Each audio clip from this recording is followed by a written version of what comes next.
So you come into a roster here that's obviously crowded, a lot of young players, a lot of rookies that didn't really get a chance. What do you think you're going to have to do over the summer, over the fall to solidify a spot on this roster?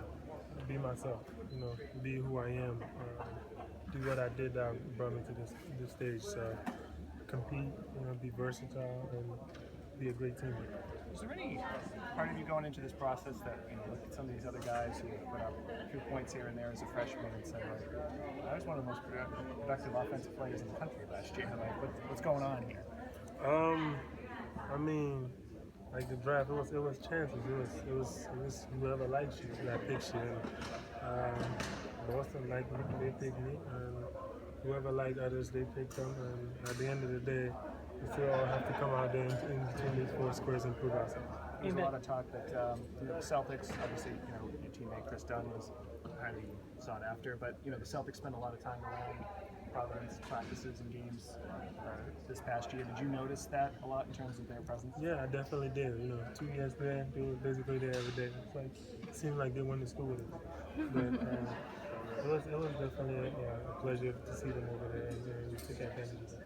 Just to follow up on his first question, you get drafted by the Celtics and you're excited and it's close to where you've been and stuff, but then you look and there's 6, 8 other guys that they've got coming in and you know that you're going to have to compete with them. Is that a challenge for you that you look forward to, or is it something? Even if I was the only one drafted or whatnot, it's still a challenge to make a roster. So I'm glad and happy for the other guys, for their dreams to also come true. So we are just going to come here and try to be a good teammate and compete for a spot on the roster. Ben, Big East most improved player last year. Can you talk about your progression from freshman to sophomore year? Just a lot of hard work, just put in a lot of hard work and never cheated again, spent extra time and it just paid off. And can you just talk a little bit about Ed Cooley, God Sham God, what some of those coaches did for you at Providence? God Sham God, helped a lot. He's still my trainer, every day in the gym, late night workouts, and Coach Cooley, gave me the opportunity, the chances, the touches, and put me in situations to be successful. You gonna pull off the Sham God in the NBA? Probably. Yeah. You been working on that with him at all? I don't, but I have to move back down. Yeah. What was the draft process like? I mean, you decided at the last minute to stay. And what's the last few months been like since the tournament?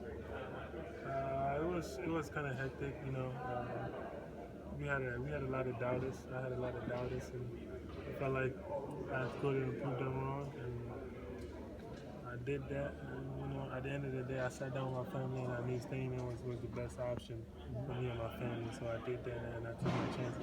How often did you keep in touch with Chris during this whole thing? All the time. We texting right now. So.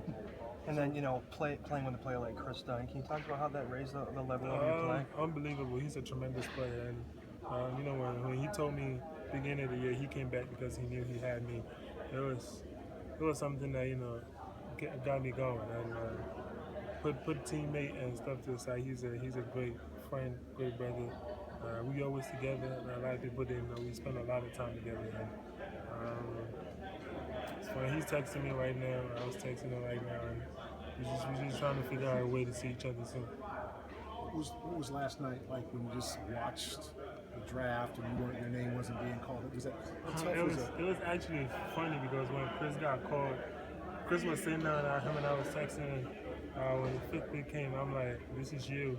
I'm about to go crazy. So they called him. I went crazy upstairs. And then it was the other way. He was texting me mad. He was super mad.